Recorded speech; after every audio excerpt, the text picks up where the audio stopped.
नाज़रीन, खुद को 5 लाख उलमा का वारिस करार देने वाले मौलाना फजलुर रहमान को वज़ारत आला के लिए सिर्फ अपना भाई मिला था। वो भी ऐसी असम्बली में अपने भाई को वज़ीर आला बनाना चाहते थे जिनमें उनके अपने अरकान की तादाद बमुश्किल 15 है, और वो चाहते थे कि 92 अरकान वाली पार्टी को पीछे धकेल कर उनके भाई को वज़ीर आला बना दिया जाए।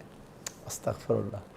जब बेतौकीरी इंसान के मुक़द्दर में लिख दी जाए तो फिर कोई उसको रोक नहीं सकता। मौलाना फजलुर रहमान ने अपने और अपने ख़ानदान के फ़ायदों के लिए JUI की सियासत को बिल्कुल तबाह करके रख दिया, और कई बार मौका मिला कि वो अपनी अवामी साख बेहतर कर ले, मगर मौलाना ने हर बार मौका ज़ाया किया। एक मौका परस्त सियासतदान की तरह उनकी नज़र हमेशा दूसरे के शिकार पर रही, और वो अपनी तारीफ़ उसी तरह करवाते हैं जैसे पीपल्स पार्टी वाले ज़रदारी की तारीफ़ करते हैं। हाँ हाँ जी, क्या सियासत है, ये इसको सियासतदान कहते हैं। तो JUI वाले भी मौलाना फजलुर रहमान की चालों को देख के ये है जी सियासत, और सियासत के नतीजे में जब बेड़ा गर्क होकर रह जाता है पॉलिटिक्स का, तो फिर मुँह दूसरी तरफ फेर लेते हैं। यही मौका परस्ती अब उनकी बिल्कुल एक तरह से दोनों लीडरों की आदत सानिया बन चुकी है। यूँ लगता है कि मौलाना चाहे भी तो उनसे सियासी तौर पर कोई अच्छा अमल सरजद नहीं होता।